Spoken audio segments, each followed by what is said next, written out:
selamat malam semuanya. Selamat malam. Oke, jadi hari ini kita mau undang Pak Donald untuk ngobrol-ngobrol sama kita, ngobrolin tentang value investing, di mana kita akan ngebahas tentang cara memvaluasi menggunakan relative valuation. Kalau teman-teman tahu, jadi kalau di value investing itu, cara memvaluasi itu ada dua tipe. Yang pertama adalah dengan relative valuation, yang kedua dengan nilai absolut. Jadi kalau nilai absolut ini itu mencari nilai intrinsik, misalnya menggunakan DCF, terus juga dividend discounted model, dan lain-lain. Sedangkan kalau relative valuation, ini dipakai untuk kita membandingkan mana perusahaan yang lebih murah di satu industri. Jadi misalnya ada perusahaan jual kopi A dengan perusahaan jual kopi B, kita lihat kalau penjualannya sama, mana yang lebih murah, mana yang bisa kita pilih gitu ya. Nah, apa aja sih yang perlu kita perhatikan di relative valuation dan apa aja yang kita perlu perhatikan ketika kita membeli saham secara value investing. Selanjutnya nanti kita akan tanya langsung ke Pak Donald. Pak Donaldnya udah masuk ya? Wah, udah nih. Kalau yang punya pertanyaan bisa tulis di kolom pertanyaan ya, karena nanti aku mau matiin ininya. Halo, selamat malam semuanya. Loh, Pak Donald kok miring? Miring. Oke. Halo. Halo. Yang punya pertanyaan silakan tulis di kolom pertanyaan ya teman-teman semuanya. Selamat malam, Pak Donald. Malam semua. Sudah makan malam kah? Sudah makan malam Pak? Udah. Ini suara saya kedengeran nggak ya? Kedengeran. Oke. Suara Bapak kayaknya rada kecil sedikit deh Rada Pak. kecil ya? Oke, aku pakai itu ya. Bentar ya. Oke, jadi gimana nih? Sepertinya banyak pertanyaan dari teman-teman semua karena sebelumnya aku tuh ada live juga.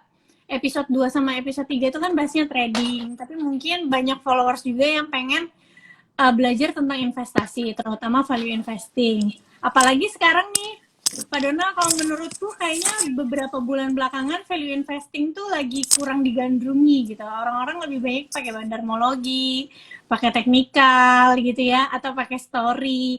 Makanya kita mau ngobrol-ngobrol nih sama Pak Donald. Kira-kira sebenarnya value investing itu seperti apa dan apakah value investing itu sebenarnya udah punah? Karena ini banyak banget yang nanya kayak gini gitu.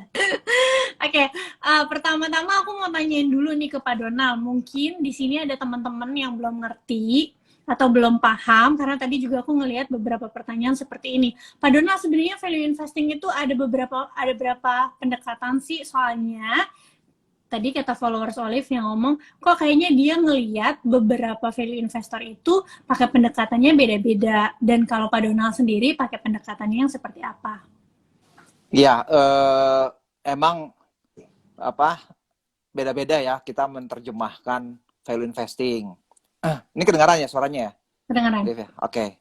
Jadi kalau kita mau lihat katanya kan value itu kan yang bernilai ya, yang bernilai, worthwhile, dan seringkali itu bisa jadi subjektif ya, Misalnya nih kalau kita lihat misalnya perusahaan Philip Morris ya kan, bagi beberapa orang itu menganggap dia sebagai wonderful company, ya kan? Sehingga kita bisa berinvestasi di harga wajarnya. Tapi bagi beberapa orang, produk-produknya Philip Morris itu diduga menyebabkan kanker ya, dan berbagai penyakit yang berbahaya. Jadi dia tidak menganggap Philip Morris itu sebagai perusahaan yang berharga. Tapi di satu sisi, dia melihat Google sebagai perusahaan yang sangat berharga. Karena Google itu misinya adalah menjadi integrator informasi di dunia, ya. Walaupun mungkin valuasinya, ya gimana cara ngitungnya nggak tahu gitu kan. Tapi bagi dia investasi di Google itu jadi sesuatu yang berharga. Nah ini ada nilai subjektif yang melekat di dalamnya sehingga kita bisa jadi memiliki perbedaan. Nah kalau mau mudah bisa ngikutin misalnya Opa Peter Lynch, ya kan.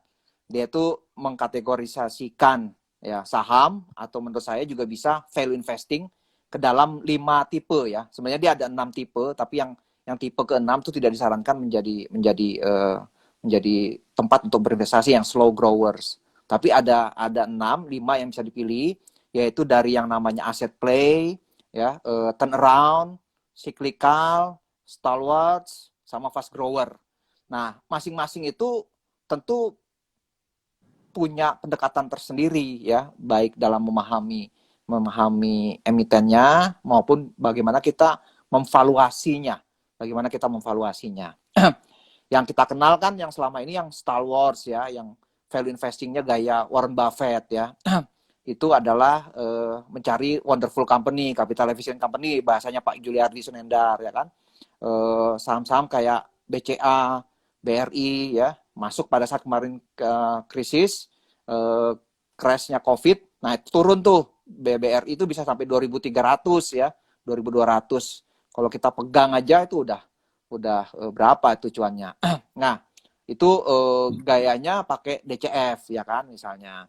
Ada juga yang lain nggak bisa pakai DCF, harus pakai pendekatan yang lain. Jadi emang setiap emiten itu kita bisa pakai pendekatan berbeda tergantung kita mau berinvestasi di mana. Dan yang paling penting kita harus paham dulu cerita fundamental perusahaan itu seperti apa. Oke. By the way, ngomong-ngomong tadi aku lupa untuk introduction dulu. Kalau teman-teman yang belum tahu Pak Donald ini siapa, jadi Pak Donald ini dijulukinya itu adalah Warren Buffett Bandung, walaupun sebenarnya menurut aku nggak tepat kalau dibilang Warren Buffett, karena yang aku tahu Pak Donald ini juga pendekatannya bukan wonderful company gitu ya, lebih sukanya tuh yang kayak Ben Graham yang PBV rendah, PI rendah gitu ya, atau perusahaan-perusahaan turnaround yang versinya Peter Lynch gitu ya Pak Donald. Jadi aku lebih suka nyebut Pak Donald sebenarnya Ben Graham Bandung gitu ya. Nah, cerita suksesnya Pak Donald itu dulu adalah yang paling santer terdengar itu waktu Ten Bagger di Tekim dan juga di INKP ya Pak Donald. Itu tahun berapa Pak Donald? 2017-2018. Tekim sih ya, Tekim INKP mungkin 5 kali lipat. 2017-2018. Jadi Ten Bagger tuh maksudnya 10.000%, teman-teman. Jadi cuannya itu 10.000% hanya dalam waktu 1 tahun ya, Pak Donald. Terus kalau nggak salah waktu itu ada broker yang bocorin karena ngeliat kok ini ada satu orang portofolionya pertumbuhannya cepet banget ya. Dan ternyata orangnya adalah Pak Donald.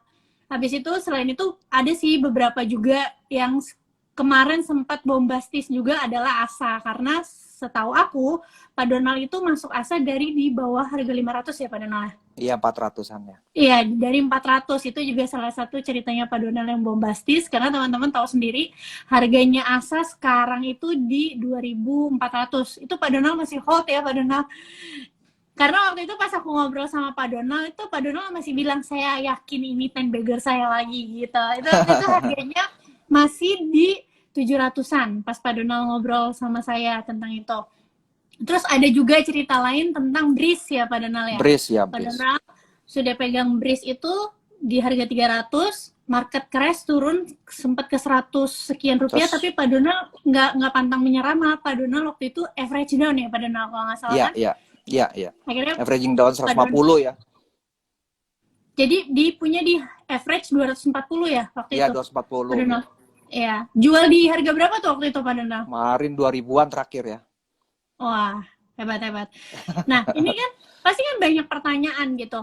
Kok bisa sih? Karena zaman sekarang itu yang aku lihat ya Pak Donald, banyak anak-anak muda yang kayak mungkin ngegandrungin sesuatu yang menurut aku sulit gitu loh. Padahal sebenarnya menurut aku banyak banget cara simpel untuk kita tuh masih bisa dapetin cuan, bahkan Bagger gitu. Contohnya salah satunya adalah dengan relative valuation. Walaupun ya tetap nggak semua emiten juga cocok pakai relative valuation. Tapi kan tadi balik lagi yang Pak Donald bilang subjektif gitu. Nah, tujuan live kali ini tuh untuk nunjukin ke teman-teman semua bahwa kalian tuh nggak perlu loh fokus sama DCF untuk cuma dapetin profit ya Pak Donald ya. Karena Pak Donald sendiri, Pak Donald juga dosen nih Pak Donald. Iya, dosen SBM ITB ya. Tuh, Pak Donald juga dosen SPM ITB. Malah Pak Donald sendiri pakainya PI dan PBV gitu kan. Dan masih menghasilkan keuntungan. Oke, kita masuk lagi ke pertanyaan. Pak Donald, waktu Pak Donald menemukan saham-saham ini, screening sahamnya tuh seperti apa sih Pak Donald? Iya, ini kan emang saya itu kan sangat terpengaruh sama Benjamin Graham ya. Jadi nyari yang emang murah lah, yang murah-murah banget lah. Kalau bisa, nah ini saya pakainya kan karena sebenarnya Benjamin Graham juga punya formula lah, dan formulanya itu dibangun dengan per PBV ya. Karena ada banyak keuntungan, kita menggunakan per PBV. Yang pertama apa namanya? Itu lebih praktis lah. Lebih praktis ya kan, semua broker atau sekuritas ataupun di Stockbit kita bisa ngecek langsung per PBV-nya ya kan. Tapi data DCF tuh nggak ada tuh ya kan, data DCF nggak ada. Yang kedua DCF itu kan lebih cocok kalau ya kita itu bisa memprediksi masa depan sebuah emiten yang kita investasi itu dengan cukup akurat.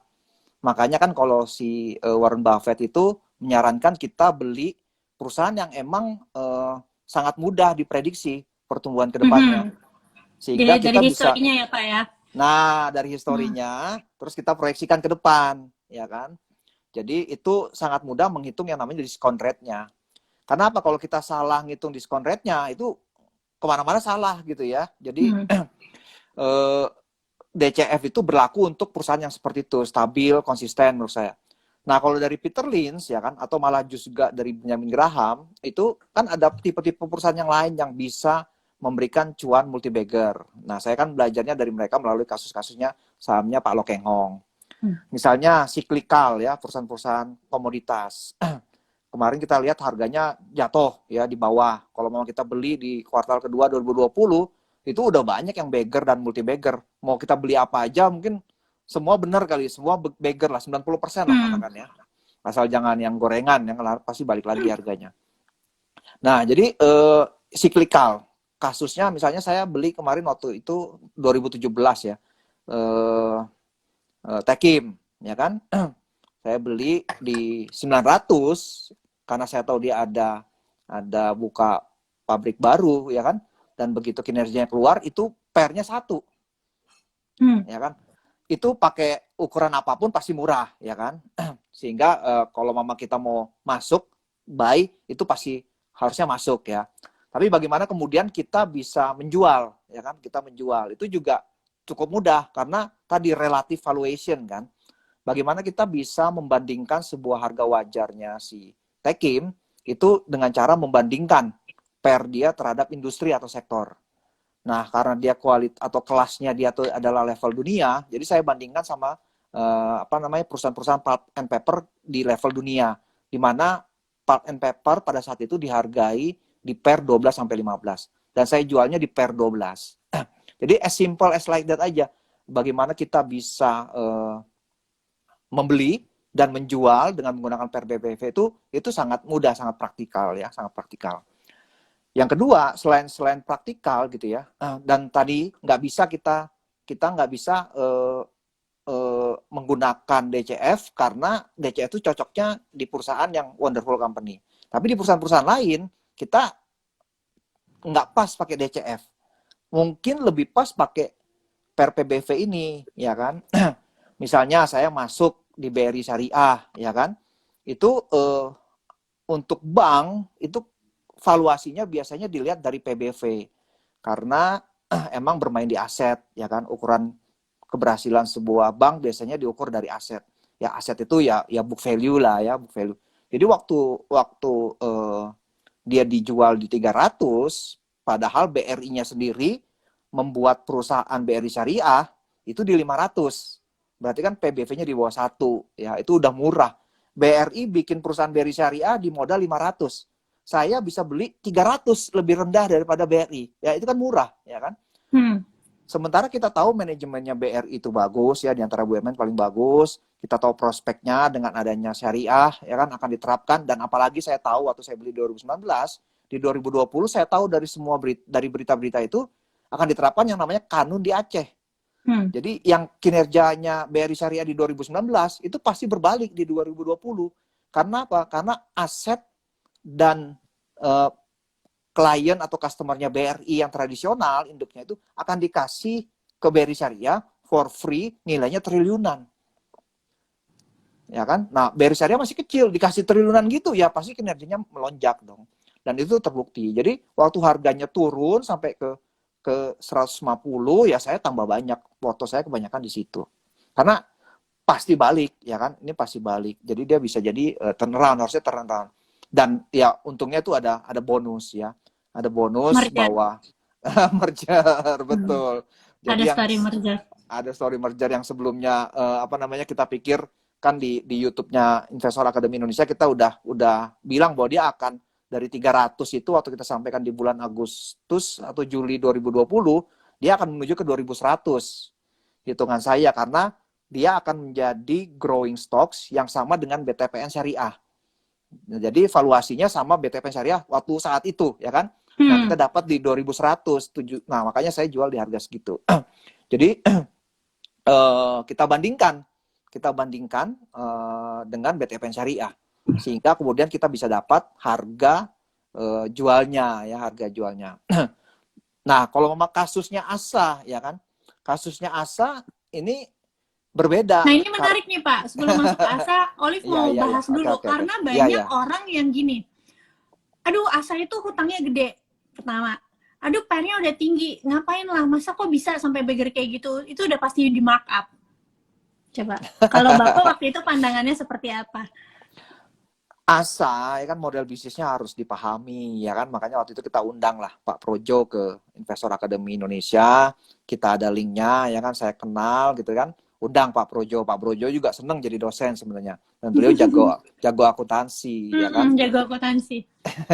Nah apa namanya bisnis dia yang awalnya kan itu adalah apa namanya menyewakan mobil ya kan, menyewakan mobil. Sehingga dengan cara demikian itu mereka menghitung bahwa mereka itu harus banyak beli mobil di awal ya kan, itu bisa sampai triliunan untuk kemudian di tahun keempat itu dijual ya kan. Nah dengan model seperti itu ya kan dia harus beli mobil banyak, ini kan ngutang ke bank, tapi kan sebenarnya ya kan sebenarnya itu kan aset yang bisa dijual kapan-kapan dan itu liquid gitu. Nah kalau kita dan ada pemakaian ya kan, jadi waktu dia beli dengan berhutang ya kan, terus itu disewakan ke tempat-tempat lain dan itu penuh gitu ya, kapasitas dia penuh, pasti dia hitung lah kebutuhan mobil tahun itu, dia beli misalnya 1000 mobil 1 triliun ya kan, nah itu dianggap sebagai utang, tapi kan kemudian itu disewakan, ada revenue ya kan. Nah kalau mama dia hitung bahwa di tahun keempat nilainya akan mulai berkurang, dia jual itu, tapi kan secara akuntansi yang dilihatnya adalah sebagai hutang ya kan, padahal sebenarnya itu bisa sebagai aset liquid yang bisa dijual kapan saja, jadi nggak ada masalah sebenarnya, nggak ada masalah. Nah kemudian ya kan ini kan ceritanya berbeda gitu ya, ceritanya berbeda bahwa ASA itu sudah tidak bisa dianggap sebagai sebuah perusahaan rental mobil karena dia mulai masuk ke logistik ya kan, dia masuk ke logistik dan yang paling utama dia masuk ke digital. Dengan adanya Anter aja itu merubah story-nya. Jadi story ASA sebagai perusahaan apa namanya rental itu jadi berubah menjadi digital. Sehingga dari situ kita pakailah pakai valuasi yang berbeda. Dan hitungannya adalah tadi perbandingan antara dia dengan perusahaan sejenis. Ya kan, perusahaan sejenisnya apa? Ya misalnya JNT, ya kan? JNT atau ada beberapa di bursa itu yang si cepat ya kan. Dan kalau kita lihat si cepat atau apa sih ada perusahaan di bursa itu valuasinya luar biasa mahal loh. Makanya ASA itu dihargai seperti itu, mahal ya kan. Dan yang kedua, saya mengikuti beberapa perkembangan misalnya startup lah ya. Kita sudah mulai terbuka exposure dengan berbagai startup. Bahwa startup itu perkembangannya cepat, ya kan? Sehingga kita bisa ekspektasi, kalau kita berinvestasi di sebuah saham startup, model startup, ya kan? Pertambahan aset atau portofolio kita itu bisa levelnya itu bisa 10 sampai 100. Nah, saya juga punya dengan cerita seperti itu ya. Misalnya kita lihat Gojek ya, kita ngelihat Bukalapak, kita melihat kasus-kasus berbagai unicorn di Indonesia ataupun di luar negeri ya, di luar negeri jauh lebih banyak. Dari situ saya berusaha untuk pegang lebih lama karena saya ingin merasakan yang namanya 100 bagger ya kan, karena 10 udah nih, 10 bagger udah, tapi 100 bagger belum. Nah, orang lain di luar sana itu udah pernah karena berinvestasi di startup. Nah, saya melihat bahwa ASA dengan adanya Antar Aja, dia berubah menjadi startup. Ada bisnis lain nanti setelah yang terkait dengan Antar Aja ya, bukan cuma kurir, tapi nanti ada bisnis aja, ada fix aja. Itu semua itu adalah rangkaian startup yang kemudian akan mendorong valuasi Asa ya sampai ke harga yang tinggi gitu. Nah, saya mau menunggu itu sampai merasakan 100 bagger. Oke, jadi Jadi kalau misalnya ceritanya Asa ini adalah berbeda kategorinya kalau ngikutin Twitter Lens ya kan. Dia adalah fast grower. Tadi kalau mau kita lihat si apa namanya Tekim itu kan sebagai siklikal ya, sebagai siklikal. Kalau kita lihat Berry Syariah itu sebagai katakan turnaround lah, turnaround yang atau asset play juga bisa. Tapi kemudian Asa ini bisa dikategorikan sebagai fast grower. Ini tipe yang sekarang pasar lagi pada suka gitu ya. Oke. Berarti kalau dengar ceritanya Pak Donald tadi, dimana kalau misalnya perusahaan melakukan satu bentuk ekspansi yang bisa merubah fundamental perusahaan atau story perusahaan, sebenarnya valuasi itu bisa jauh lebih meningkat lagi ya. Bisa bergeser istilahnya ya, Pak Donald ya. Betul. Apalagi kalau misalnya ini kan nanti habis buka lapak ada Gojek, Goto kan mau IPO. Iya, Goto. JNT tuh rencananya katanya IPO katanya di market cap 131 triliun. Asal tuh market capnya baru berapa? Wajar berarti kemarin naiknya juga cepat karena kan nanti biasanya kalau satu sektor tuh deket-deketan ya, Pak Donald. Ya, JNT kan sekarang ini kalau nggak salah waktu itu perhitungannya sekitar 2 juta parcel per hari ya kirimannya. Nah, ini Asa kan sudah mulai bulan-bulan ini mungkin sudah sampai 700.000, tapi rata-rata tahun ini masih di sekitar 500.000 ya. Harusnya ke depan itu dia bisa akselerasi ke situ. Nah, pada saat dia mencapai level 2 juta parcel per hari, nah seharusnya kan disandingkan dengan JNT yang akan IPO itu, nilai IPO-nya JNT kan. Secara valuasi secara relatif valuation-nya dibandingkan sama pesaingnya di industri yang sama. Ya. Oke, nah biasanya kategorinya nih untuk kita ngomong yang benar-benar value investing ya, bukan yang kalau misalnya kita ngelihat Asa tuh mungkin PI-nya udah gede banget itu pakai pendekatan yang berbeda. Nah kalau misalnya mau lihat kayak perusahaan komoditi terus juga turnaround, Pak Donald sendiri punya nggak batas PBV-nya harus berapa atau PI-nya harus di bawah berapa? Ya, ini yang model yang sebenarnya kita bisa mengacu ke misalnya Benjamin Graham ya. Benjamin Graham kalau kita mau simplifikasi, saya selalu berusaha untuk simplifikasi, nggak berusaha untuk memperumit, tapi yang diperumit adalah risetnya mendalam, memahami mengenai perusahaan itu ya. Jadi biasanya saya akan berusaha mencari kalau normal di sana ya, itu misalnya di luar negeri itu PI-nya di bawah 10, PBV-nya di bawah 1,5 ya kan. Nah, tapi kalau untuk kasus Indonesia kan saya turunkan misalnya jadi PBV-nya di bawah 1, PER-nya di bawah 7, di bawah 5 gitu ya. Syukur-syukur bisa dapat 1 ya kan. Jadi semakin rendah semakin bagus, misalnya kayak kemarin SMDR gitu kan. Saya bisa dapat misalnya PER-nya 1 tuh, masih 200-an ya kan. Nah, itu semakin rendah semakin bagus. Jadi kalau bisa dapat 1, 2, 3 ya bagus gitu, tapi belum tentu pasar memberikan kesempatan kepada kita ya untuk bisa mendapatkan itu. Jadi misalnya di bawah 7 gitu ya. Nah, kenapa seperti itu? Karena saya ingin mencari yang multi bagger ya, bagger atau multi bagger. Karena targetnya itu cuannya adalah bagger dan nggak pakai lama gitu. Kita kan belajar biasanya pasar akan mengapresiasi emiten-emiten yang punya PER PBV rendah ya, baik itu siklikal maupun turnaround. Jadi misalnya selain Tekim, INKP saya juga beli di 2.500 ya kan, dia langsung dengan cepat ke 15.000. Saya juga pernah beli waktu itu Indika Energy ya, Indika Energy 2018 di sekitar 700, dia tembus lari sampai ke 4.000 ya, 4.000 3.000-an lah. Bank Permata juga kalau Mama Bank kita bisa ketemu PBV di bawah 1, itu akan jadi sebuah anugerah ya. Bank Permata itu juga pernah sampai waktu kasus dia NPL-nya tinggi itu di 2018 gitu ya, 18 itu sampai di bawah 0,5 gitu kan. dan kemudian ya lihat Bank Permata sekarang harganya udah terbang gitu. Jadi serendah mungkin ya, serendah mungkin, dan kalau bisa kita cari yang emang jauh lebih rendah dibandingkan, karena kan relatif ya, relative valuation dibandingkan dengan industri atau sektornya. Jadi kalau mama kita masuk ke batu bara ya kan, coba sekarang bandingkan pemain-pemain batu bara nih keluar laporannya ya kan, cari yang Lagi per rame nih PBV-nya keluar laporannya lagi rame.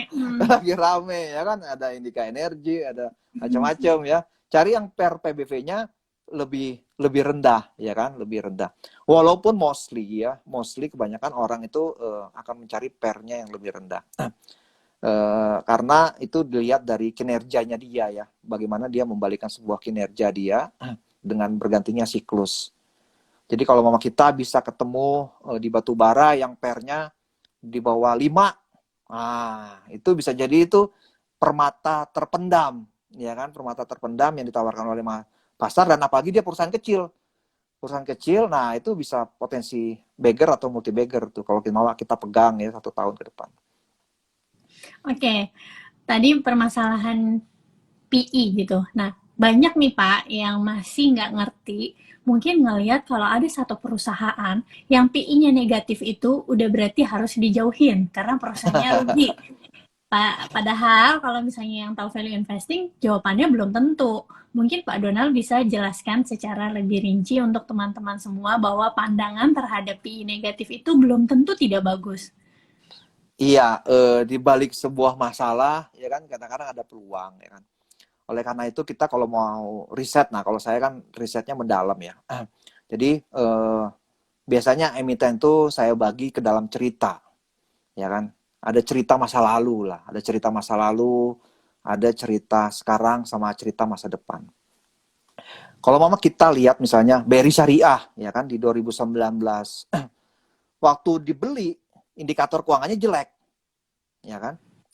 Dan inilah sebenarnya mungkin apa namanya, the art of value investing ya, atau the essence of value investing, bahwa kita itu mencari perusahaan-perusahaan yang lagi menghadapi masalah sementara ya, masalahnya sementara nih ya kan, kayak NPL, apa namanya, kredit yang enggak kredit macetnya lagi tinggi, itu kan karena siklus ekonomi gitu ya, bukan karena manajemennya curang atau apa, atau bisnisnya lagi nggak bagus karena COVID gitu ya Pak. Karena COVID sementara kan, jadi hancur-hancuran. Nah, kalau kita beli BRI Syariah karena COVID hancur-hancuran, itu malah justru menawarkan sebuah peluang, ya kan? Jadi semakin hancur dia karena sebuah masalah sementara, artinya harganya akan semakin turun, ya kan? Kita ingat bahwa yang namanya Benjamin Graham kan menjelaskan Mr. Market. Kalau orang itu berinvestasi di bursa saham digerakkan oleh 2 emosi yang utama. Yang pertama adalah fear, ketakutan, yang kedua greed, ya kan? Rakus, tamak, ya kan? Nah, kalau mau gara-gara COVID, ada masalah COVID, ya kan, yang kalau boleh kita anggap sebagai sementara gitu ya. Nanti akan kembali lagi katakan normal setelah ini. Harga sebuah perusahaan itu jatuh hancur-hancuran, ya kan? Biasanya perusahaan yang kecil itu hancurnya atau turunnya paling dalam. Apalagi yang sudah ada masalah sebelumnya. Masalahnya bukan cuma COVID, tapi ada masalah yang lain. Kinerjanya jelek, laporan keuangannya jelek. Nah, itu semakin dalam dia, itu semakin menawarkan peluang yang luar biasa. Jadi, jangan takut sama harga saham yang turun. Malah justru itu menawarkan peluang yang besar, ya. Tapi kita harus cek, ya kan? Kita harus cek. Pertama, apakah ini masalahnya sementara? Ya kan? Masalahnya sementara. Jadi, mungkin dalam beberapa bulan atau 1 tahun ke depan, saya biasanya pakai 1 tahun, akan ada perubahan cerita. Bahwa masa lalu dan masa kini dia emang jelek kinerjanya. Tapi masa depannya belum tentu, ya kan? Begitu ada kanun di Aceh, itu berubah ceritanya. Makanya saya nggak ngelihat masa lalu dia, pernya minus, itu mungkin malah peluang, ya kan? Tapi jangan minus terus gitu ya. Misalnya ada perusahaan 3 tahun minus terus triliunan, nah itu repot itu. Trade issue 5 kali, tapi habis trade issue ke-5 kali tetap rugi gitu kan. Nah, itu ngerjain investor ya Pak. Nah, itu masalah permanen. Modal terus. Itu masalah permanen ya. Berarti bukan masalah sementara. Bisnisnya mungkin nggak terlalu bagus gitu ya. Atau ada masalah. Jadi ini yang kita cari yang masalah sementara gitu kan. Dia minus sesekali gitu ada masalah, yaitu berarti masa lalu. Masa depannya gimana? Ini yang harus kita cek. Apakah ada potensi perubahan cerita yang bermasalah menjadi menghasilkan profit, ya kan? Cuan tebal. Nah, itu terjadi di BRI Syariah. Misalnya ASA juga kan, itu terjadi percepatan, sekarang udah mulai balik modal antar ajanya. Bentar lagi dia akan memberikan kontribusi pendapatan 50% di ASA ya antar ajanya. Itu ada perubahan-perubahan cerita yang membuat masa depannya itu jadi indah, jadi berbeda. Jadi semakin dalam, semakin hancur, semakin bagus itu kita lihat. Jadi karena apa? Karena itu menawarkan peluang cuan multi-bagger yang gampang. Easy money. Easy money ya. Nggak ditawarkan di tempat lain, cuma di bursa saham. Masalahnya Pak, saham-saham yang kayak gini, kalau Olive kan udah belajar lah dari beberapa, dari Pak Donald, dari Pak Jul, udah tahu lah ya karakternya yang kayak gini. Biasanya kalau misalnya bisa turun lebih dalam lagi, biasa suka ada yang sengaja kan, ada yang mau ngumpulin barang, diusir-usirin dulu, dibikin nggak betah, atau lama dulu sideways-nya. Nah, banyak yang nggak betah jadinya teman-teman yang ini, karena apalagi kalau dengerin ternyata ada saham nih yang lagi happening gitu di sebelah sana, lagi kayak pacuan kuda gitu. Tapi yang ini yang kita padahal udah yakin banget, kok malah ditambah diturunin lagi, tambah dibanting lagi. Biasanya permasalahannya ada di situ. Nah, gimana atau tips dari Bapak untuk teman-teman tentang hal tersebut, ngatur psikologinya? Iya, itu kan masalah kesabaran ya. Bagaimana kita menunggu, misalnya saya taking, itu saya nungguin 3 bulan nggak bergerak tuh. Orang lain mungkin udah keluar ya. Tapi setelah 3 bulan itu kayak nggak pernah berhenti itu saham. Dari 900 ke 10 ribu, bahkan ke 15 ribu. Jadi kesabaran ya kan, kesabaran. Bagaimana kita bisa membangun kesabaran? Sabar itu cuman bisa dibangun kalau kita paham, ya kan, tentang emiten ini. Kalau kita riset, ya kan. Artinya dengan kita riset, saya tahu BRI Syariah sekarang bermasalah, ya kan. Tapi saya tahu, saya yakin, ya kan, bahwa dia akan perform di kuartal pertama 2020. Misalnya saya beli di 2019. Saya yakin itu pasti perform. Tapi saya nggak tahu kapan sahamnya naik. Yang saya tahu 2020 dia pasti perform, ya kan? Yang saya nggak tahu harga sahamnya kapan naik. Nah itu aja. Jadi karena sudah riset, karena saya sudah mendalami tentang BRI Syariah, saya yakin, ya kan? Gara-gara riset saya yakin conviction, ya kan? Dari riset ngebangun conviction, keyakinan. Dari keyakinan ini membuat kita sabar bahwa saya lagi menunggu ya nih. Yang namanya BRI Syariah itu akan di-unlock one day, entah oleh kinerjanya atau entah yang lain. Dan untungnya ya, ini beruntung, saya ada faktor beruntungnya. Selain karena kinerjanya, juga karena Pak Menteri itu meng-unlock value-nya itu karena merger. Nah, jadi yang targetnya 2100 itu 3 tahun, terjadi dalam waktu 1 tahun misalnya. Jadi karena kita risetnya berapa lama Pak? Ya anggaplah 2-3 jam sehari, ya kan? Jadi daripada ngeliatin pergerakan harganya, misalnya ya kan, saya sebagai aliran fundamental, lebih baik saya riset tentang sahamnya, saya pelajari bagaimana prospeknya, bagaimana GCG-nya, bagaimana laporan keuangannya, ya kan, balance sheet-nya, manajemennya. Nah, itu worth it, ya kan. Dengan 2-3 jam sehari, Anda bisa jadi miliarder.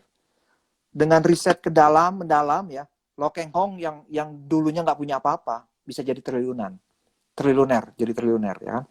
Nah, ya kan, saya bisa menjadi katakan miliarder, belum sampai ke level Pak Lo Keng Hong. Anda juga bisa, karena udah banyak orang yang meniru itu. Jadi harus riset. Kalau nggak riset, ya nggak akan sabar, karena nggak yakin, nggak tahu ceritanya, nggak paham tentang emitennya. Jadi ya didalamin gitu ya. Misalnya, nih ya, saya sih sebenarnya nggak terlalu mendalami soal rokok, tapi misalnya HM Sampurna gitu ya. HM Sampurna itu kan sudah turun gitu kan, udah turun dalam gitu. Jadi sekarang sudah mulai sideways. Nah, ciri-ciri sideways ini kan yang biasanya setelah sideways dia akan naik gitu. Apalagi kan dia ada produk inovatif yang namanya IQOS. Nah, kalau memang Anda mau dalamin misalnya HMSP, ini bukan anjuran membeli ya, tapi Anda mau mendalami, Anda mau sabar, itu isi money ya kan. Misalnya juga MAPI ya, Mitra Adi Perkasa itu kan perusahaan bagus yang gara-gara Gara-gara COVID, penjualannya gara-gara COVID penjualannya drop ya kan, apalagi utang ada sewanya PPKM. menggila. Nah, setelah ini ya akan kembali lagi gitu kan penjualannya. Apalagi misalnya di akhir tahun dia penjualannya akan naik, polanya seperti itu. Dan biasanya harga sahamnya akan mengikuti gitu. Kita mau tunggu aja berapa bulan. Mungkin 30-50% estimasi saya ya itu akan dapat. Jadi ya ini bukan anjuran membeli tapi tolong didalami. Nah, kesabaran itu harus dibangun dari riset. Kalau kita nggak riset nggak akan sabar. Dan gara-gara sabar kita cuan. Ya, kita ambil contoh aja misalnya ASA ya Pak. ASA itu kan diluncurin bulan Februari tahun 2019, which is, Antar Ajanya maksudnya. Which is pada saat itu investornya sudah pada tahu kan ada Antar Aja. Tapi kalau misalnya teman-teman udah jadi investornya ASA pada tahun 2019 ketika Antar Aja itu baru launching, itu harga dari ASA sendiri di 700. Dan kalau teman-teman mau tahu, turun terus ya Pak Donald, dari awal tahun Antar Aja launching turun terus sampai terendah pernah menyentuh ke Rp300. Bayangin, minus 50%. Mungkin teman-teman waktu itu yang udah analisa ini ada Antar Aja pasti bagus di bawah 50%, wah mungkin udah gaduh lah, udah wah ini kayaknya bisnis ini gak bakalan maju lah Antar Ajanya. Tapi and then pas dia bisa membuktikan diri dan ternyata ada OWK, ada standby bayarnya, harga sahamnya bisa jadi kayak sekarang. Coba bayangin, waktu itu punya sahamnya di 700, terus cut loss di 300, ternyata harga sahamnya sekarang ke 2.400. Ya Pak Donald. Iya. Ya emang pada saat gara-gara apakah karena ada COVID juga gitu ya sampai ke 300-an dan hampir semua emiten itu juga drop setengah ya, termasuk BRI. BRI juga sampai ke 2.300, 2.200. Nah, kalau kita nggak sabar, waduh, nangis itu melepas Antar Aja di 300. Melepas minus 50% dan kehilangan potensi cuan 500% gitu ya. Kalau misalnya nggak beli lagi di bawah gitu. Kan biasanya orang ya, kalau udah habis cut loss biasanya jadi menjauh kebanyakan ya. Jadi apalagi cut lossnya udah dalam gitu. Jadi menjauh dari saham tersebut, Pak Donald, biasanya udah kapok lah, apalah gitu kan. Nggak mau dilirik lagi, tiba-tiba gara-gara nggak dilirik harga sahamnya udah ke 2.000 gitu ya. Jadi sebenarnya ya harus dilatih lagi kesabarannya. Oke Pak Donald, kita masuk ke pertanyaannya teman-teman semua. Pak Donald nih ada yang tanya, kalau untuk value investing sendiri, itu Pak Donald sendiri holdnya biasanya berapa lama?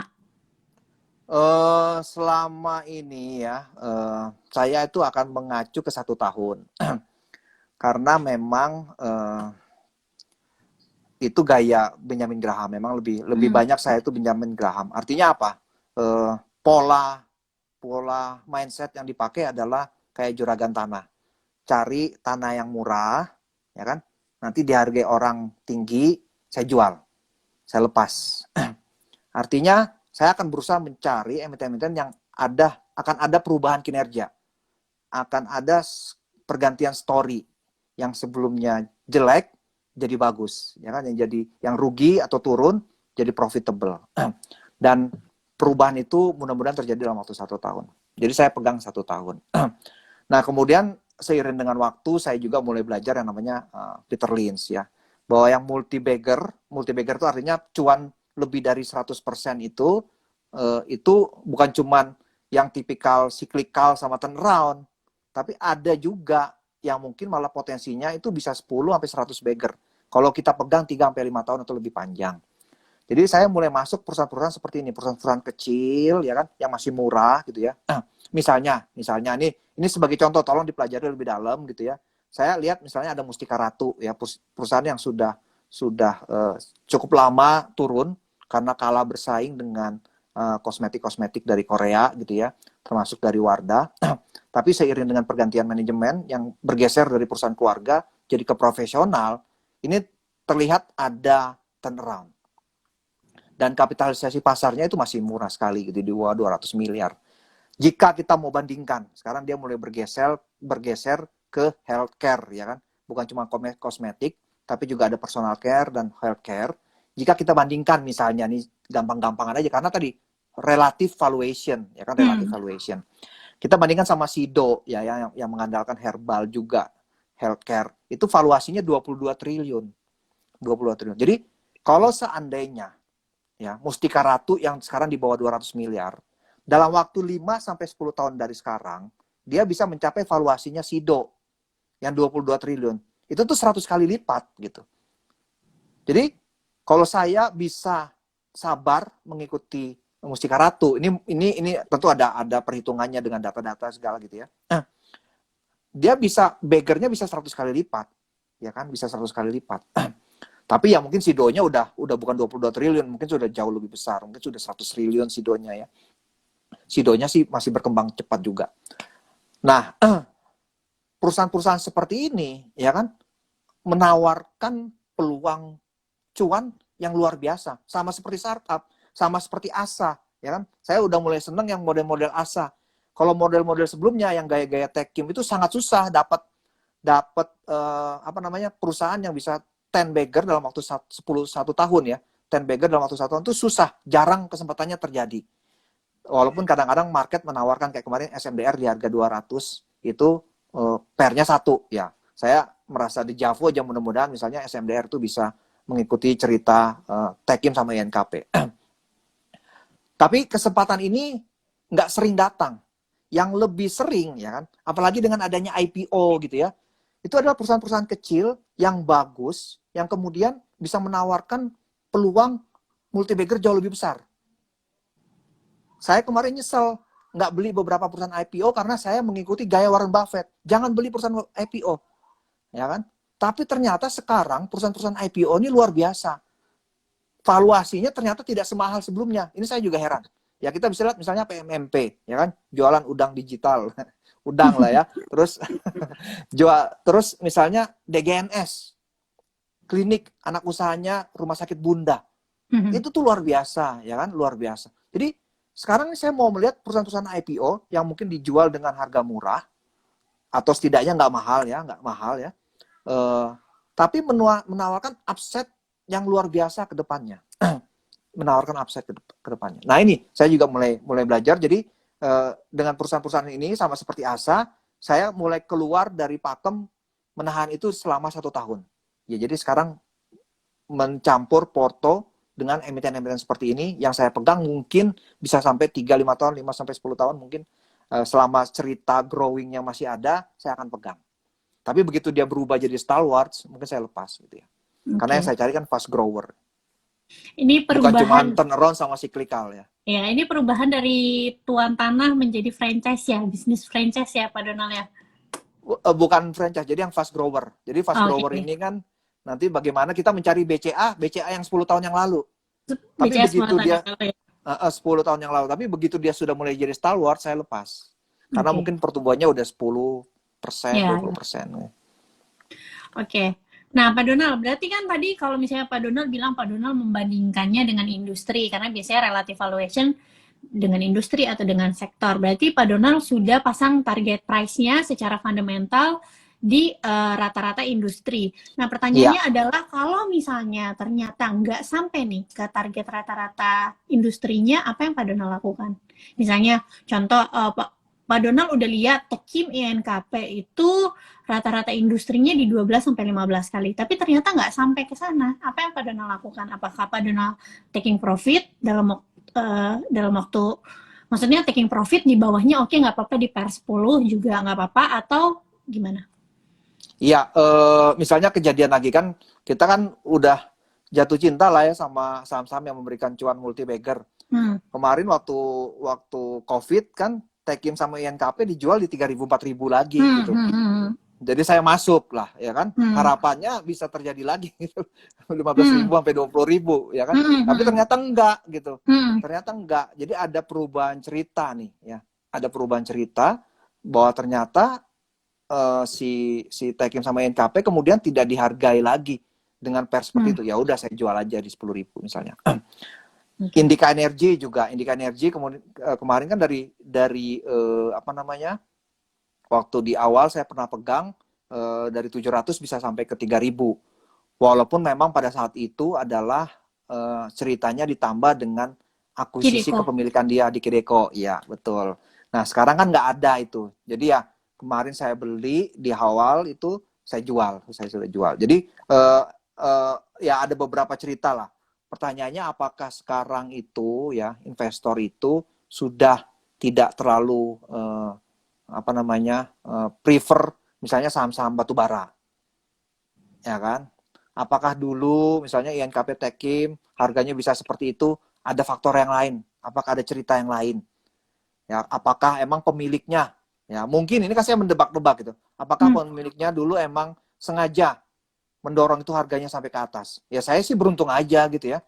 Mungkin waktu itu saya beruntung aja. Sama seperti misalnya DCII ya kan. DCII kan sebenarnya Salim membeli itu di 5.000. Tapi Pada kok saat harganya harga market 11.000. 11.000 ya kan? Harga market Terus 11.000, Pak Antoni belinya 5.000. 5.000 terus dibawa ke atas. Hmm. Ya kan? Apakah ada tujuan nih? Ceritanya seperti itu. Jadi mungkin ada cerita-cerita seperti itu yang mungkin membuat kita jadi ya emang kita ada hitungan, ada perhitungan, tapi mungkin kita juga laki gitu ya. Orang-orang yang megang DCII ya mungkin beruntung juga dia dapat sampai ke situ kan. Tapi sebenarnya hitungan DCII pun Pak Antoni Salim pun 5.000 sebenarnya gitu ya. Ya paling kalau mama karena dia beli banyak, kalau kita beli sedikit mungkin 6.000 7.000 oke lah. Tapi nggak sampai ke harga yang sekarang gitu kan. Pasti ada tujuannya misalnya. Jadi mungkin ada sesuatu yang menyebabkan harganya sampai setinggi itu sehingga mungkin kita nggak bisa pakai acuan seperti itu lagi. Kayak batu bara, apakah orang sudah tidak menyukai saham batu bara sehingga big player tidak masuk ya kan? Bagaimana mungkin sebuah harga saham khususnya yang kapitalisasi besar ya kayak PTBA, kayak Adaro gitu ya, itu bisa sampai naik gila-gilaan kayak dulu kalau nggak ada pemodal besar. Beda ceritanya kalau pemodal kecil, karena pemodal kecil tetap akan ada di bursa ya kan. Jadi malah justru kemarin kita lihat walaupun sideway ya, IHSG-nya sideway, yang saham-saham berkapitalisasi besar, berkapitalisasi kecil kan banyak yang terbang ya kan. ARA ya kan, kita misalnya waktu SMDR mengumumkan kinerja Q1 itu ARA 2 hari ya kan. Ada banyak cerita-cerita yang kita lihat dari emiten-emiten yang kapitalisasinya kecil gitu ya. Nah, inilah yang kemudian kita harus terus mengupdate ya. Kita harus terus mengupdate, mengevaluasi cerita-cerita yang berkembang ya kan. Sehingga membuat kita itu adaptasi sama perubahan di bursa. Sama kayak Warren Buffett lah. Dia kan dulu nggak mau beli yang IPO. Akhirnya dia beli.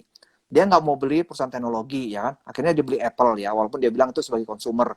Dia beli e-commerce ya, Amazon. Jadi nggak bisa pikiran kita di masa lalu bisa jadi berubah atau salah di masa sekarang.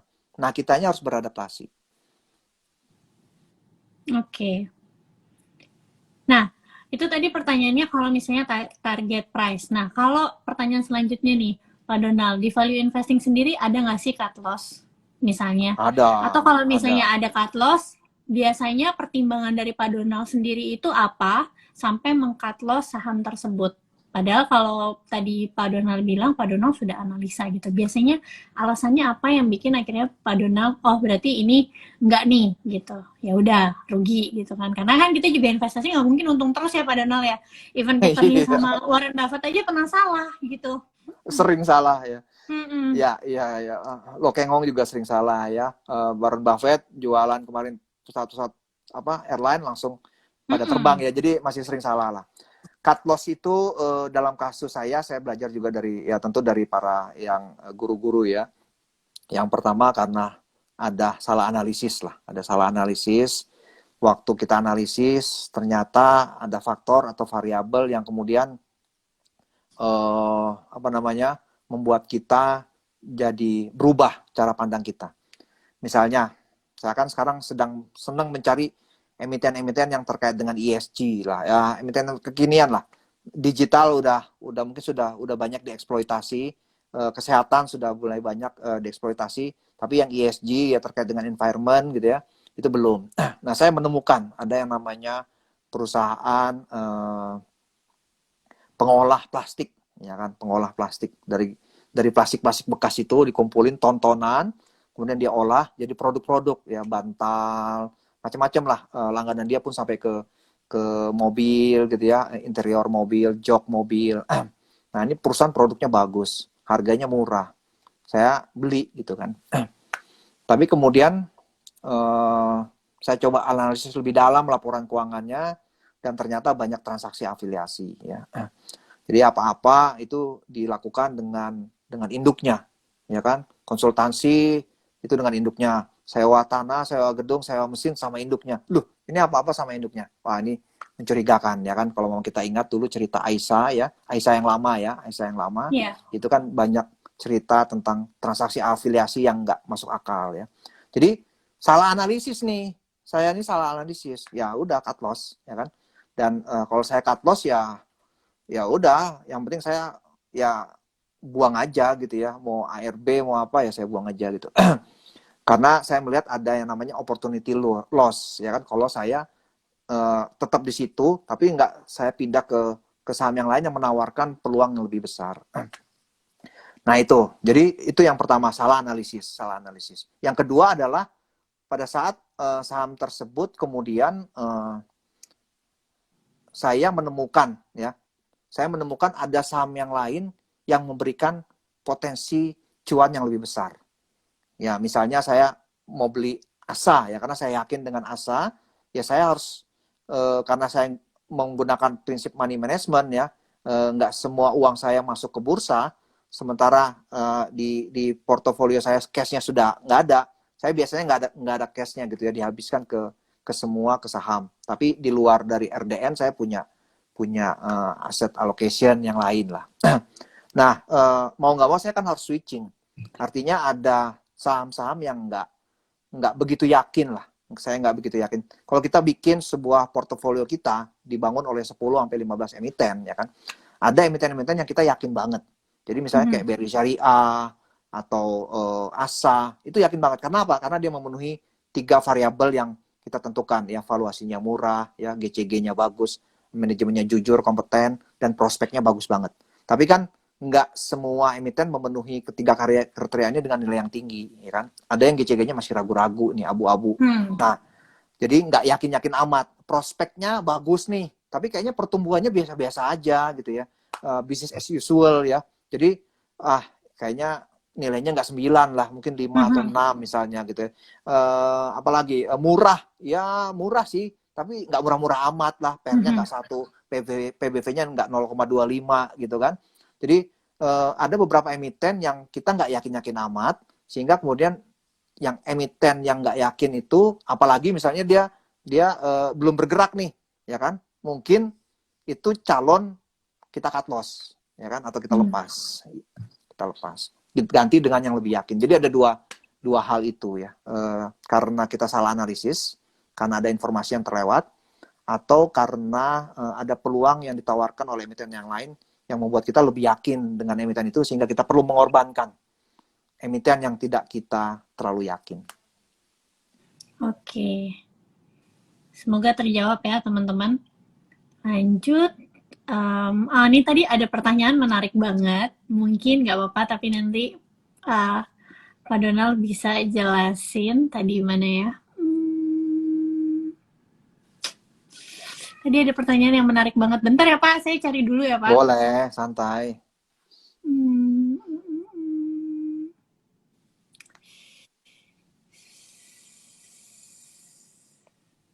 Oh ini dulu deh. Pak, mana nih? Pak, PTPP saya nyangkut 40%. Saatnya average down atau cut loss ya? Ini ya emang agak sulit ya, agak sulit. Waktu di 2020 sempat harga tinggi banget, dan kemudian kita juga dengar cerita SWF ya kan. Saya juga pernah mengalami profit itu dari 150 hampir 200% lah PTPP, tapi kemudian turun jadi 100% saja.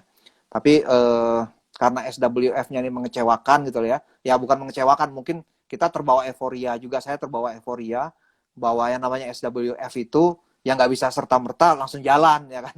Jadi butuh waktu lah, sama kayak ASA lah ya, untuk membuat antar aja itu butuh waktu untuk kemudian dia bisa perform. SWF-nya juga butuh waktu untuk perform. Itu yang pertama. Jadi kapan nih SWF sebagai katalis perusahaan-perusahaan konstruksi itu bisa memberikan hasil ya?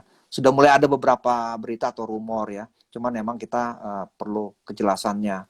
Nah, yang kedua juga gimana sih siklus kinerja PT PP atau perusahaan konstruksi yang terkait ya. Kalau kita lihat kan mereka terkait dengan anggaran. Jadi keberhasilan mereka karena melakukan proyek-proyek pemerintah. Mostly mereka mendapatkan revenue dari proyek-proyek pemerintah. Nah, sekarang itu anggaran atau dana pemerintah itu banyak dialokasikan sama COVID. Jadi investor itu takut bahwa pemerintah itu nggak punya uang yang cukup untuk membangun konstruksi atau infrastruktur ya. Tahun ini akan lebih banyak dialokasikan untuk yang namanya COVID. Jadi dana alokasi infrastruktur konstruksi itu akan berkurang. Itu prediksi dari investor ya. Tentu Menteri Keuangan punya beberapa senjata untuk bisa melakukan itu, misalnya apakah dia menambah hutang ya, sehingga kemudian dana konstruksi dan infrastruktur masih tetap yang sama. Nah, yang kedua kita lihat pola saham atau pola kinerja mereka. Kalau memang seandainya emang alokasi pemerintah masih tetap sama, tidak berkurang, kita biasanya melihat akselerasi dana itu akan muncul di kuartal ketiga dan khususnya keempat. Dan harga sahamnya biasanya pola-polanya seperti itu. Bulan-bulan September, Oktober itu baru mulai naik gitu ya. Kayak tahun lalu aja kalau mau kita lihat kan September, Oktober baru mulai naik. Jadi pertanyaannya apakah perlu cut loss, averaging down? Ya saya juga nggak tahu gitu. Saya sih udah lepas ya. Tapi mungkin saya akan lirik lagi bulan-bulan September ya, bulan depan ya. Karena udah sangat murah ya, PT PP, ADI itu udah sangat murah. Waskita sebenarnya balance sheet-nya agak lemah ya, jauh lebih lemah. Tapi mungkin memang dia prioritaskan sama pemerintah kan, sudah ada bantuan dari pemerintah. Beberapa asetnya juga mungkin diprioritaskan untuk dijual ke SWF. Nah, tapi agak riskan, secara resiko agak riskan. Tapi kalau dilihat, dan dia secara valuasi udah cukup tinggi. Kalau mau dilihat yang murah, emang PT PP dan ADI. Dan PT PP mungkin balance sheet-nya jauh lebih bagus sih dibandingkan ADI. Harusnya naik ya, harusnya naik harga sahamnya. Tinggal bersabar aja. Oke, makasih Pak Donald. Nah ini tadi pertanyaan menarik yang aku bilang, apakah masih relevan menggunakan value investing sementara blue chip makin longsor? Sepertinya banyak yang salah kaprah, dikiranya kalau value investing itu cuma bisa dipakai untuk blue chips. Pak Donald bisa menjawab? Iya, jadi emang ini nanti kita pakai, kan teorinya value investing itu kan seakan-akan mengikuti Warren Buffett ya kan. Warren Buffett kan gaya yang sekarang, atau bukan sekarang sih, dominan gaya dia itu yang blue chip lah, sebenarnya bukan blue chip ya, lebih ke wonderful company ya. Ada kriterianya ROE-nya di atas 20%, gross profit margin-nya misalnya di atas 30%, pertumbuhan sales, profit-nya terus tumbuh selama 5-10 tahun terakhir, misalnya gitu kan, ada indikator-indikatornya. Tapi kan sebenarnya tadi value investing tuh kalau mau kita ngikutin Benjamin Graham ada macam-macam. Ada yang tadi blue chip, ada yang turnaround, cyclical, asset plays, ada fast growers ya kan. Sehingga kemudian kalau dibilang value investing udah nggak bekerja ya, mungkin model-model yang seperti blue chip itu mungkin sekarang tidak divaluasi setinggi yang dulu gitu ya. Jadi dana-dana besar itu mungkin, ini kita harus lihat dulu, ini kan saya juga masih belajar sebenarnya, terjadi yang namanya proses re-rating ya, re-rating. Artinya dulu ini Unilever ya, Unilever itu kan perusahaan yang bagus banget, itu nggak ada yang bantah lah. Indikator-indikatornya ROE-nya di atas 100% itu kan luar biasa ya. Jadi produknya ada di mana-mana, kita tahu gitu kan. Tapi kan karena nggak ada lawan, dia itu valuasinya premium banget, mahal banget. Nah, jadi premium. Di 2017 sampai PI 50 kali ya Pak ya? Iya, itu kan luar biasa ya kan, itu kan luar biasa. Tapi kemudian sekarang kan sudah ada tandingannya, dan selera investor tampaknya ya, kita harus cek lagi sekali lagi, mulai bergeser bahwa mereka itu seneng yang high growth, ya kan, yang ada growth stories-nya, ya kan, yang fast growers, seperti perusahaan-perusahaan digital, kesehatan, ya kan. Nah, inilah yang di re-rating lebih tinggi. Artinya apa? Saham-saham seperti Unilever itu mengalami re-rating lebih rendah. Kalau dulu valuasinya premium, ya kan? Ya sekarang ya diturunkan re-rating tapi lebih rendah. Yang digital ini ya re-rating tapi lebih tinggi. Jadi kalau kita lihat ya saham-saham blue chip selama dari 2017 ya kan, itu banyak sekali yang turun ya, jangankan Bagger ya kan. Kita mau ngomong dari Unilever, kita mau ngomong HM Sampurna, kita mau ngomong Telkom, kita mau ngomong Astra International, hampir semua turun ya kan, karena terjadi re-rating. Astra International apalagi mengalami yang namanya pertempuran melawan Gojek sama Grab ya kan. Orang-orang sekarang lebih memilih transportasi seperti itu, Gojek, Grab, atau transportasi massal yang dibangun oleh pemerintah. Jadi penjualan mobil turun, ya kan? Telkom yang ngandalin infrastruktur itu kalah sama yang aplikasi-aplikasi. Jadi turun ratingnya kan. Nah, yang perusahaan-perusahaan blue chip yang perform itu dari 2017 sampai sekarang itu, katakan sejak ada nabung saham, ya kan? Itu cuman perbankan kalau nggak salah. Jadi BCA dia bisa beggar ya, bisa beggar. BRI dia bisa beggar. BNI, Bank Mandiri, BMRI masih oke lah ya. Jadi yang perbankan inilah yang emang industrinya masih menawarkan upside yang cukup tinggi ke depan ya. Tapi kan kalau kita beli sekarang BCA itu belum tentu dia akan bisa menawarkan beggar dalam waktu 3 tahun. Jangan-jangan lebih lama ya, karena ada fintech, ya karena ada bank digital ya kan, karena persaingan semakin ketat ya kan, margin akan makin lebih tipis kah atau enggak, ya kita akan lihat lah. Tapi belum tentu BCA bisa berjaya seperti dia 5-10 tahun yang lalu. Jadi emang cukup berbahaya kalau kita berinvestasi di saham-saham blue chip model yang mengikuti wonderful company itu, karena masalah re-rating. Dulu dia dihargai mahal, sekarang dia mungkin dihargai tidak semahal dulu, ya kan? Dan mungkin inilah saatnya kita mulai mau bergeser ke saham-saham yang mungkin kapitalisasinya rendah. Ya kan? Small cap. Karena small cap ini menawarkan big move. Ya kan, kalau mau kita masuk ke saham-saham perusahaan kayak Samudra Indonesia yang kapitalisasi pasarnya itu mungkin di bawah 5 triliun, ya kan, dibandingkan BRI yang 600 triliun atau ratusan triliun, ya kan. Itu kan kalau dari Covid ya kita lihat dia 100-an, ya kan. Sekarang udah 600-an. Udah berapa beggar tuh. Saham-saham kapitalisasi rendah ini menawarkan big move. Kalau dia ada perubahan sedikit tentang fundamentalnya, ada perubahan sedikit tentang ceritanya, ya kayak ASA gitu ya, ada perubahan sedikit, ada antar aja gitu kan, itu kan akan mendrive growing dia dan harga sahamnya mengikuti. Tapi kayak BCA sama BRI ya, atau katakan HM Sampurna misalnya, HM Sampurna begitu ada kebijakan rokok atau cukai, ya itu merusak tadi yang valuasi yang premium itu udah jadi turun.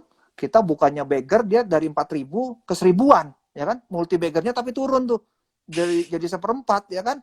Jadi mungkin ya kan ini saatnya kita mulai mencari perusahaan-perusahaan yang berkapitalisasi rendah, small cap, tapi dia punya big move ke depannya. Sehingga kita bisa dapat cuan multi beggar ya sambil tidur. Oke.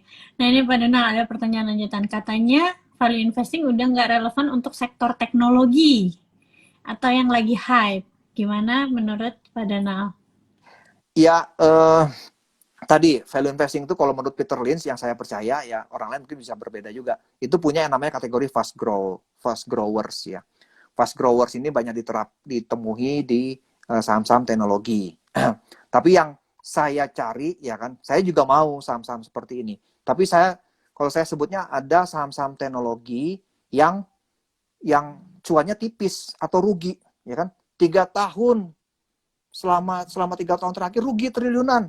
Kalau kita trace back ke kinerjanya dia, kita akan masa lalu kita tahun ini akan profit, nggak profit juga. Kita tahun ini akan nggak profit juga. Jadi saya yang cari bukan yang kayak gitu. Saya carinya adalah perusahaan-perusahaan yang fast grower, tapi dagingnya tebel kayak durian montong, ya kan? Jadi dia profitnya tebel, ya kan? Kayak ASA itu punya profit. Dia bikin antar aja gitu ya, nggak mengganggu, dia tetap punya profit. Tapi nanti antar aja itu akan mendriver profitnya lebih tinggi lagi, ya kan? Misalnya MTDL ya kan, Metrodata. Ya Metrodata. Dia bukan perusahaan teknologi dalam artian platform, ya kan? bukan perusahaan apa namanya kayak e-commerce gitu ya. Tapi dia awalnya adalah perusahaan distributor, jualan notebook, alat-alat aksesoris terkait dengan elektronik gitu ya. Tapi kemudian dia bergeser jadi perusahaan konsultasi dan solusi ya. Jadi jasa untuk bisa membantu perusahaan-perusahaan melakukan transformasi digital. Nah, seiring dengan waktu, dia mulai transform lagi. Ceritanya berbeda lagi sekarang. Yang dulunya tadi distributor dan solusi, sekarang udah mulai bergeser ke digital. Ya, kayak antar aja nih kasusnya. Kayak antar aja. Antar aja kan sewa mobil, masuk ke logistik, akhirnya ke digital. Sorry, ASA itu dari sewa mobil yang tradisional, logistik masih tradisional, tapi kemudian diantar aja jadi digital. Nah, si MTDL ini sama. Dia dulunya adalah distributor, perusahaan tradisional, kemudian dia solusi, oke lah perusahaan jasa ya, tapi kemudian sekarang mulai bergeser ke digital. Apa pergeserannya? Kita lihat dia punya yang namanya e-commerce untuk perusahaan-perusahaan elektronik. Dia namanya Nextworld, baru diluncurkan akhir Mei. Belum terlihat kinerjanya, ya kan? Kayak dulu ASA meluncurkan antar aja, ini belum terlihat, mungkin butuh waktu 1 tahun, atau mudah-mudahan lebih cepat ya.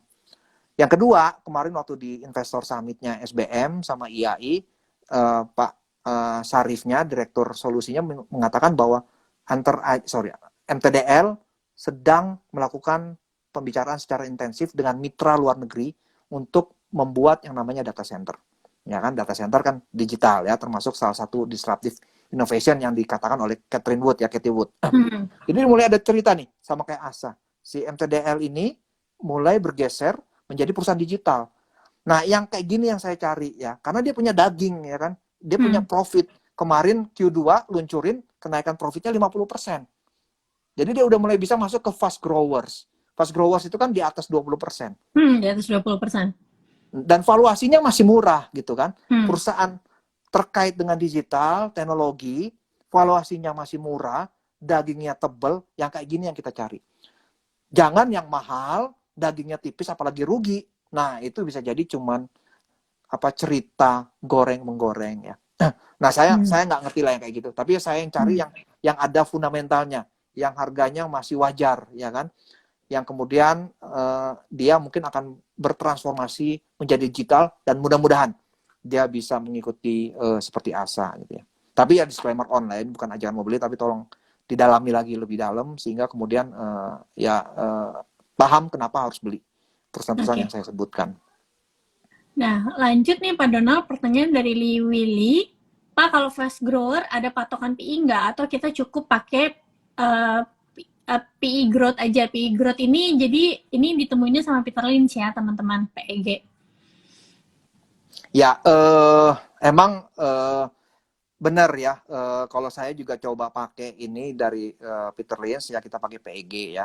Jadi kita bandingkan misalnya Metrodata itu sekarang katakan PER-nya 13 ya, 13,3 lah ya. Kemarin waktu Jumat kalau nggak salah saya bahas itu 13,3.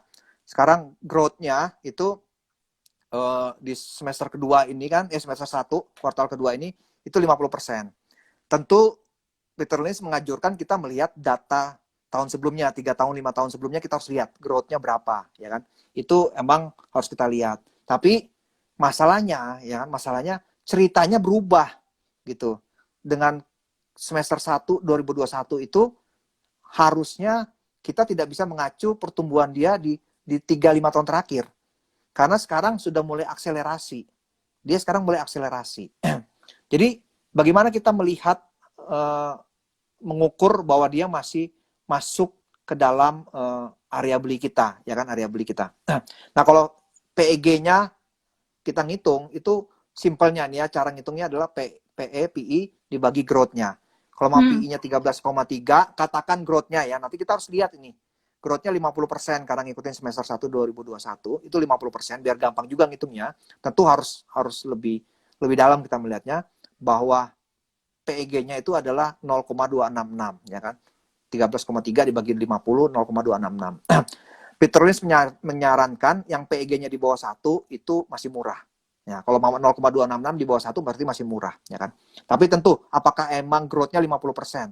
Ini yang harus kita cek. Nah, fast growers itu kan biasanya ditentukan 20-25%. Tapi saya akan melihat angka kritisnya itu di 26%. Kenapa 26? Karena kalau 26%, perusahaan itu tumbuh setiap tahunnya 26%, itu dia magical number untuk bisa melihat yang namanya double beggar itu terjadi di 3 tahun. Jadi Iya, orang-orang di 3 tahun. di 3 tahun. Jadi kan patokannya 26%. Nah, seandainya si MTDL nggak usah lah 50% pertumbuhan tiap tahunnya. Di atas 26% aja. Ya, itu akan bisa double setiap 3 tahun. Itu cepet banget itu.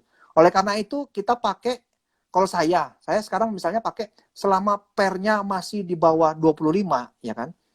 Itu berarti masih murah gitu. Apalagi di bawah 15 kayak sekarang MTDL 13,3.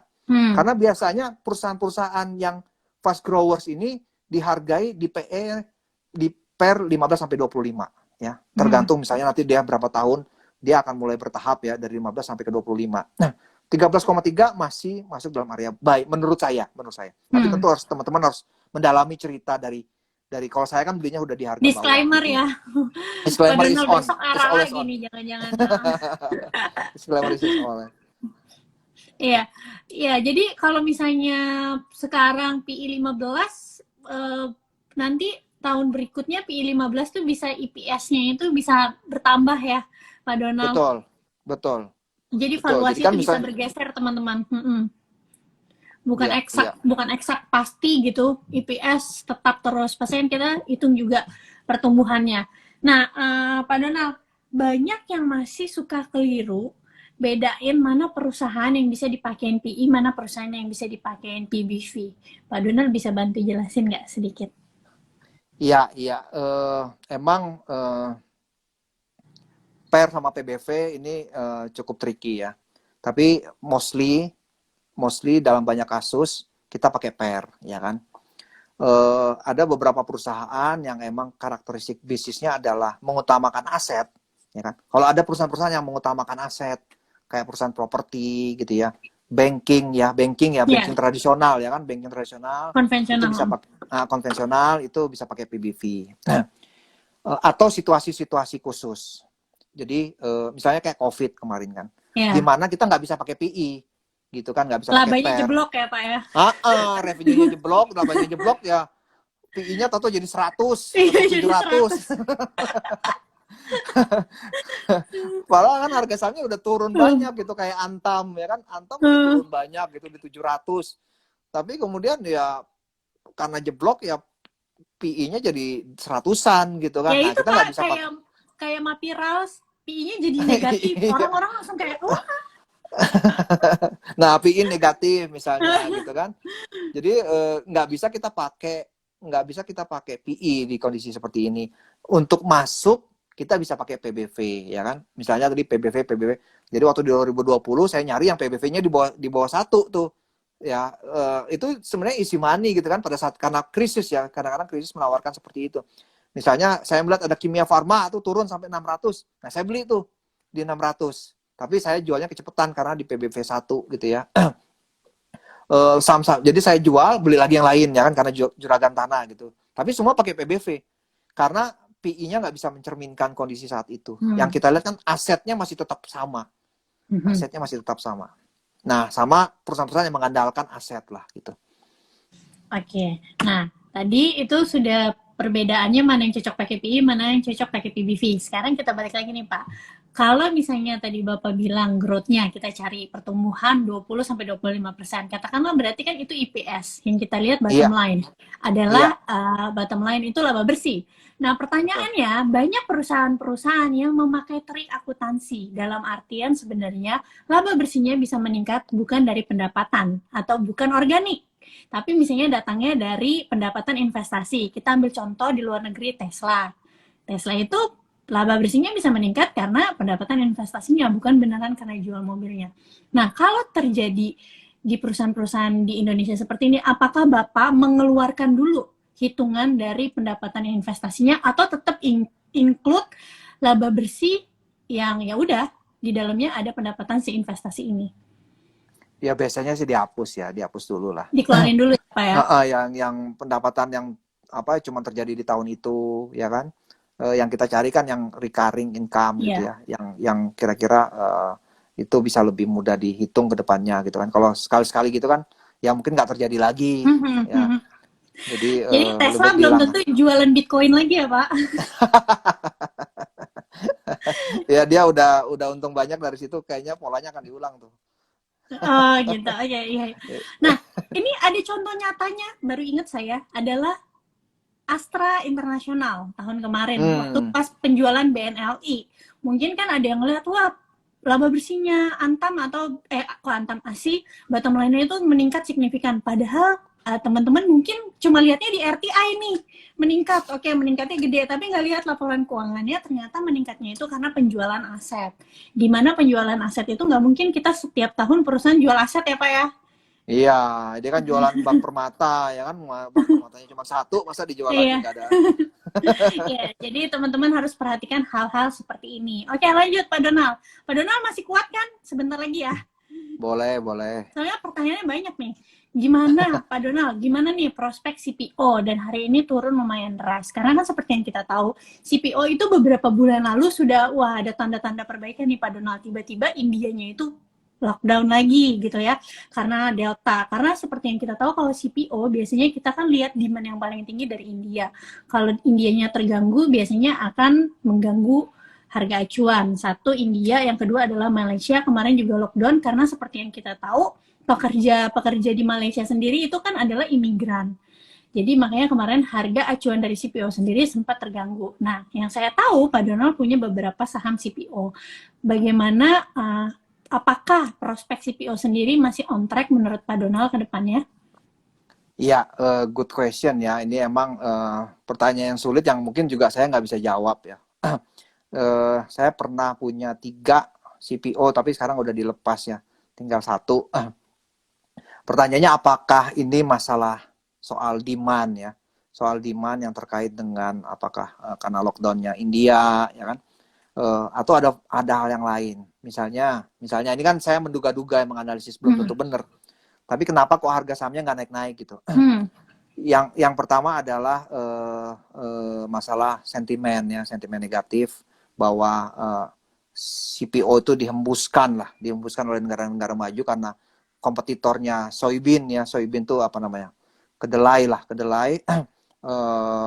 itu sebagai apa namanya, tidak ramah lingkungan ya kan, sawit itu tidak ramah lingkungan, ada banyak isu-isu dikembangkan oleh luar negeri, apalagi sekarang misalnya kita ngeliat kayak Jerman banjir gitu kan, ini Hmm. isu-isu ESG itu kan akan makin dihembuskan dan sawit itu menjadi musuh utama, udah kayak coal aja gitu kan, sebagai tidak ramah lingkungan, sehingga yang namanya pemodal besar itu tidak mau masuk ke sawit ya. Itu yang pertama. Yang kedua, juga ada berita dan fakta bahwa yang namanya China itu mengembangkan perkebunan sawit itu luar biasa gede. Dan China ya biasalah dia ingin menjadi raja di semua kan. Nah begitu itu jadi dalam beberapa tahun ke depan ini, itu ya tentu demand di lokalnya China sendiri akan diserap oleh mereka. Mungkin juga dia akan ekspor kemana-mana, sehingga itu jadi kompetitor yang luar biasa beratnya bagi perusahaan-perusahaan CPO Indonesia dan Malaysia. Nah, dua hal ini yang mungkin menurut saya membuat atau ditambah tadi ya, ditambah masalah ya, dua hal ini sentimen terkait dengan tidak ramah lingkungan dan ekspansi China masuk ke sawit itu mungkin menjadi drive bagi perusahaan-perusahaan bagi investor untuk tidak masuk ke CPO. Tapi ini mungkin sekali lagi karena saya cukup lama megang CPO dan saya coba analisis kenapa dan saya mulai bergeser, kecuali misalnya ada perusahaan CPO yang potensi growth-nya bisa jadi fast growth gitu. Nah, itu yang saya pertahankan. Oke, semoga menjawab ya teman-teman. Semoga menjawab. Oke, mungkin kita masuk ke pertanyaan terakhir kali ya Pak, karena sudah jam 7:30 juga. Kita udah 1 jam setengah nih Pak ngobrol di sini. Nggak kerasa ya.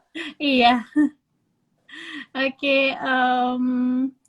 Lebih, oh ini deh.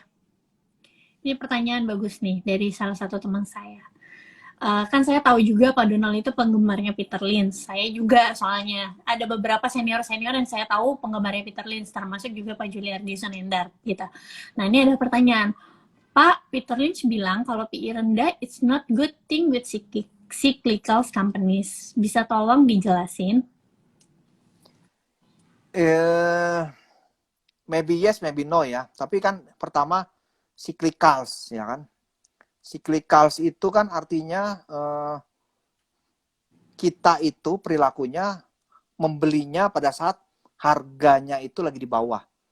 Yaitu misalnya terkait dengan komoditas ya, baiklah itu batu bara, CPO ataupun kertas ya kan.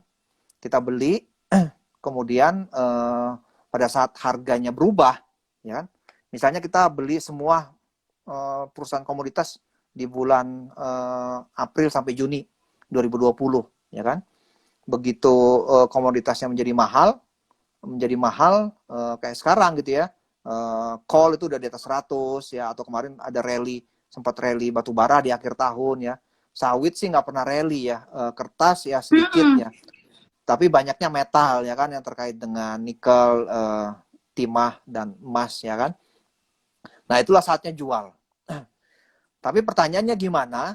Ya kan? Pertanyaannya gimana kalau sekarang harga komoditas itu sudah mahal. Tapi kemudian ada perusahaan yang menawarkan PI-nya rendah. Ya kan? Saya tentu ini akan jadi satu temuan yang menarik untuk kemudian dipelajari lebih dalam. Karena apa? Yang pertama adalah call 100 di atas 100, ya kan? Itu kan udah tinggi. Artinya resikonya kalau harga udah tinggi bagi value investor, itu biasanya resikonya meninggi, ya kan? Ada peluang harga call akan turn around ke bawah. Ya, kalau sudah di atas, ya potensi dia ke bawah dong ya. Cuman pertanyaannya kapan? Apakah akan terjadi yang namanya commodity super cycle? Ya.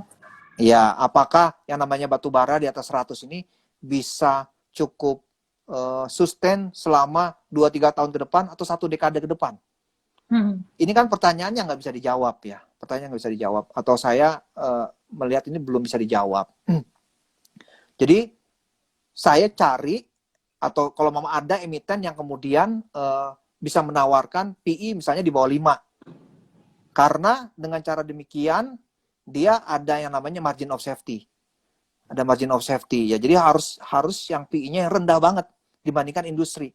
Nah, kalau memang kita milih PI-nya sudah cukup tinggi, terus harga batu baranya cukup tinggi, itu resikonya besar. Tapi kalau memang ada PI-nya yang di bawah 5, itu murah banget.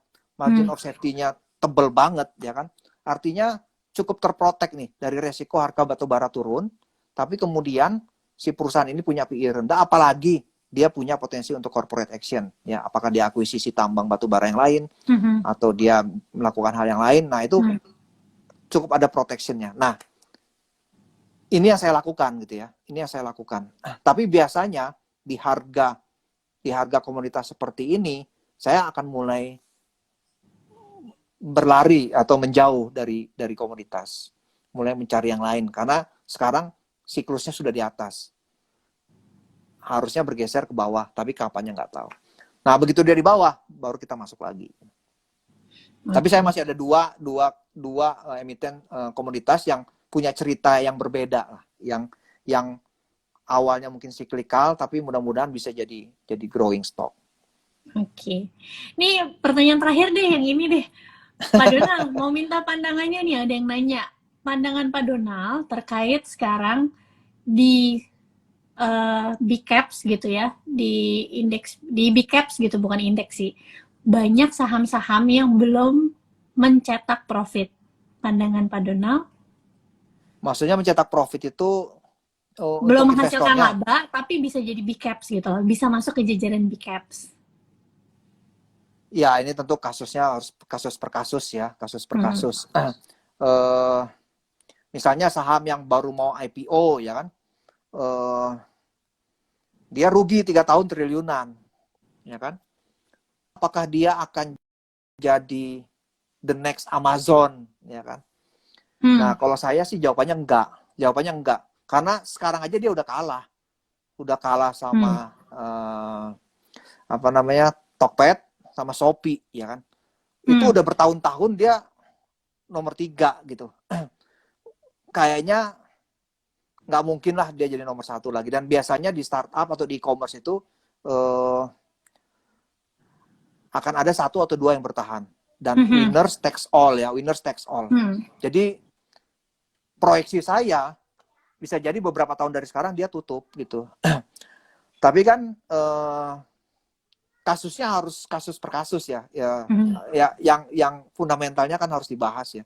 Jadi saham apa nih yang sekarang, misalnya siapa yang rugi, tapi kemudian dia akan profit ke depan gitu kan? Saya nggak tahu apakah MTech gitu maksudnya, MTech atau syarat apa? Arto, misalnya Arto gitu loh Pak, masih rugi Arto. tapi bisa masuk ke, misalnya dia kan kalau nggak salah sekarang masuk 5 besar saham paling market ya. cap. Ya Arto sih peluang lah karena dia kan market leader ya kan. Selama dia market leader, ekosistemnya kuat ya kan, dia punya potensi besar. Tapi tentu kan yang pertama harga sekarang udah mahal banget ya. Kecuali kalau udah belinya di bawah ya. Iya. Kalau udah belinya beda di bawah nggak apa-apa. ya, Tapi kalau mau beda cerita. Belinya kalau sekarang, sama kayak harganya Gojek gitu ya kan, beda cerita. Nah kalau seperti itu nggak apa-apa. Tapi kalau mau belinya sekarang jangan. Jadi valuasinya udah tinggi. Tapi kalau mau belinya di bawah oke. Nah cuman kan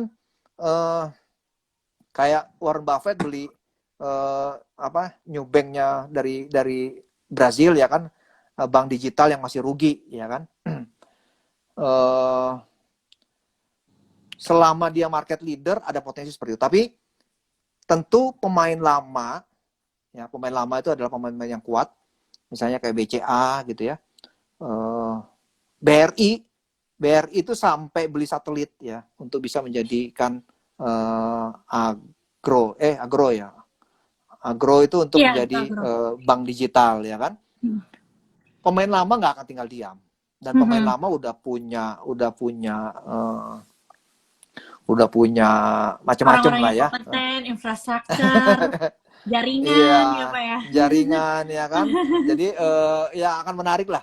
Kalau saya sih nggak berani ya, terlalu beresiko sih kalau Mama. Tapi kalau Mama punya harga bawah beda cerita. Ya sama lah Pak, waktu pas dulu sebelum bubble.com juga semua perusahaan yang ujungnya ada kata .com-nya semuanya naik ya Pak ya. Tapi kan yang bisa bertahan 2 tahun kemudian ya yang sekarang jadi raja-raja itu. Sama juga sekarang bank digital, teknologi, semua yang pakai nama bank digital ya pasti bisa naik. Tapi nanti 2 tahun kemudian kan pembuktiannya ya Pak, mana yang beneran jadi bank digital, mana yang cuma bank-bankan gitu. Betul. Jadi ini poinnya penting banget nih, bahwa selama ini kan Gojek tuh rugi ya. Selama ini rugi. Dia terus survive karena ada injeksi modal. Dan injeksi modal itu terakhirnya di IPO. Ya kan? Titik terakhirnya di IPO. Nah, IPO akan memberikan dia waktu bernafas berapa tahun lagi. Nah, jika berapa tahun dari sekarang itu dia nggak profit, itu berbahaya gitu ya. Berbahaya. Jangan sampai kita lihat kasus-kasus kayak WeWork ya kan, yang fenomenal lah waktu IPO, tapi setelah itu, atau Uber lah ya, Uber sekarang mulai kesulitan ya kan. Jadi ini ada potensi ke sana. Jadi kalau mau kita masuk ke perusahaan-perusahaan seperti ini kan, mungkin ada peluang yang sangat besar, tapi juga ada risiko yang sangat besar. Kita bisa hilang semuanya gitu. Iya.